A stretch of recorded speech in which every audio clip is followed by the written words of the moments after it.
trader, welcome back to DDMax Forex Insight, tempat di mana kita akan mengupas tuntas perihal trading dari mulai analisa teknikal dan juga khususnya untuk data fundamental yang akan dirilis di minggu ini.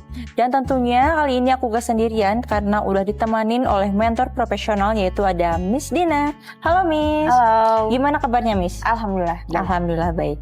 Oke, tanpa berlama-lama ya sobat trader, kita langsung aja ke pembahasan dari DDMax Forex Insight episode kali ini.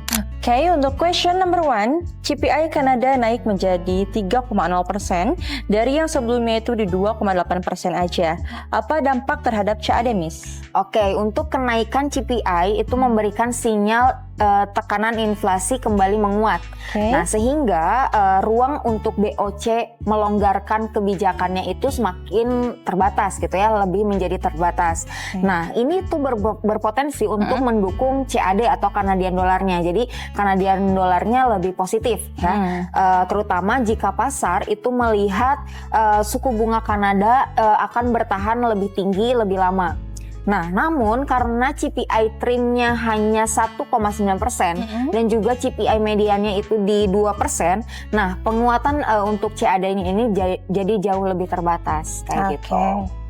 Oke, next untuk question number 2, CPI bulanan Kanada ini tercatat 0,5% lebih tinggi dari forecast-nya di 0,4%. Apakah ini bullish untuk CAD, Miss? Oke, secara jangka pendek sih iya ya, karena angka 0,5% itu menunjukkan tekanan harga lebih kuat daripada perkiraan dan ini bisa membuat trader itu mengurangi ekspektasi pemangkasan suku bunga ya. Jika data lanjutannya itu tetap kuat, nah USD CAD ini berpotensi untuk melemah ya, mendapat tekanan turun kayak gitu kan. Tetapi trader juga, kita sebagai trader itu tetap harus lihat apakah kenaikan inflasinya itu berasal dari faktor sementara seperti energi atau tidak kayak gitu. Oke, next untuk question number 3, CPI trim berada di 1,9% dan juga CPI median di 2,0%. Mengapa data ini sangat penting, Miss? Karena kedua indikator tersebut menggambarkan inflasi inti yang lebih stabil. Nah, artinya kenaikan headline CPI ke 3% belum sepenuhnya menunjukkan inflasi yang menyebar luas. Nah, jadi USD CAD atau CAD itu memang mendapat sentimen positif, tetapi belum tentu menjadi sinyal yang kuat untuk kenaikan suku bunga BOC kayak gitu.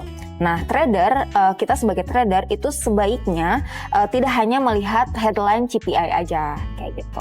Next question number 4, Climate Count Change Inggris tercatat 16,5K. Jauh banget di atas forecast di 6,7K. Apa yang perlu diperhatikan oleh trader ini, Miss? Oke, kenaikan pencari tunjangan lebih besar daripada forecast, lebih besar daripada perkiraan. Nah, ini tuh mengindikasikan bahwa pasar tenaga kerja ini mulai melemah kayak gitu. Nah, kondisi ini tuh bisa menekan GBP ya, karena meningkatkan peluang kebijakan moneter yang lebih longgar. Nah, jika data tenaga kerja berikutnya juga melemah, nah GBP ini berpotensi akan semakin tertekan gitu kan terhadap USD dan juga terhadap mata uang lainnya. Oke, question number 5. CPI Inggris diperkirakan naik dari 2,6% menjadi 2,9%. Apakah ini otomatis positif untuk GBP, Miss? Belum tentu juga gitu ya, karena inflasi yang lebih tinggi itu memang bisa membuat BOL lebih berhati-hati terhadap menurunkan suku bunganya kayak gitu kan. Nah, sehingga GBP-nya itu berpotensi untuk menguat. Namun jika kenaikan CPI-nya ini tuh hanya sementara karena akibat dari energi atau faktor yang lainnya, nah efeknya itu bisa terbatas kayak gitu. Kita sebagai trader itu perlu membandingkan actual versus forecast-nya gitu kan, dan melihat juga respon yield-nya, yield obligasi Inggrisnya setelah rilisnya itu seperti apa. Oke, next untuk question number 6. Apa yang harus diperhatikan dari FOMC meeting minutes yang dijadwalkan Kamis dini hari, Miss? Gimana tuh? Fokus utamanya itu bukan sekedar keputusan suku bunga ya, yang sebelumnya, tetapi seberapa hawkish atau dovish pandangan dari anggota The Fed kayak gitu. Nah, saat ini tuh pasar cenderung mengurangi ekspektasi kenaikan suku bunga gitu ya di bulan September nanti. Nah, sehingga minutes yang hawkish itu bisa memperkuat USD. Ya, jadi minutes yang hawkish itu bisa memperkuat USD dan menekan emas kayak gitu. Nah, sebaliknya kalau misalkan adanya dovish, nah ini tuh berpotensi untuk melemahkan USD-nya dan hal ini mendukung emas atau XAU-nya bisa naik kayak gitu. Oke, next untuk question number 7. Employment change Australia diperkirakan hanya 11,7K aja. Turun jauh dari yang sebelumnya 76,3K. Apa dampaknya, Miss?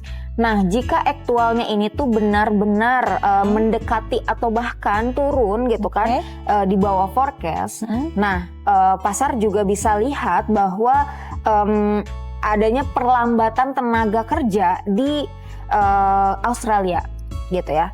Nah, kondisi ini berpotensi untuk menekan AUD atau Australian Dollar karena ekspektasi kenaikan suku bunga RBA itu dapat berkurang.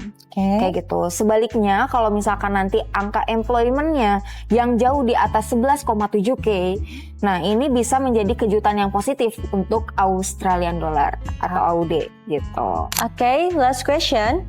Forecast unemployment rate masih di 4,4% nih, Miss, sama dengan sebelumnya. Dan apa skenario tradingnya, Miss?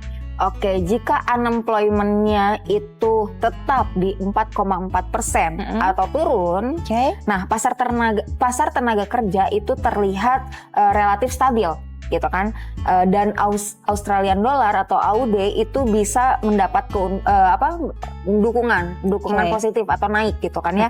Nah, namun jika naik di atas 4,4%, terutama bersamaan dengan employment rate yang lemah, nah tekanan terhadap Australian Dollar itu bisa meningkat gitu kan, karena pasar juga akan melihat ekonominya mulai kehilangan tenaga nih gitu kan.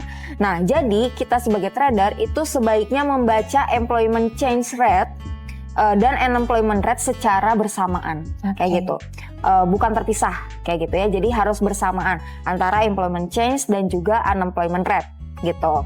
Dan catatan trading di minggu ini itu perhatian terbesar atau fokusnya itu ada pada FOMC ya, FOMC minutes, UK CPI dan juga data tenaga kerja di Australia. Sementara data Kanada itu sudah menunjukkan headline inflation yang lebih tinggi, tetapi juga inflasi inti itu masih relatif terkendali kayak gitu ya. Nah, untuk XAU USD perhatian utamanya atau intinya itu tetap pada arah USD-nya ya, dan juga ekspektasi suku bunga The Fed nanti seperti apa gitu. Oke, sahabat trader, itu dia beberapa data-data penting yang harus kita perhatikan di minggu ini dari data fundamental. Khususnya untuk di minggu ini yang perlu kita perhatikan dari mulai FOMC meeting minutes, UK CPI dan juga data tenaga kerja Australia. Buat sahabat trader yang mau dapetin insight tambahan, jangan lupa untuk tetap di like, comment, serta subscribe agar kalian gak ketinggalan untuk di Dimes Forex Insight di episode berikutnya bersama aku Melinda dan Udina. Bye-bye.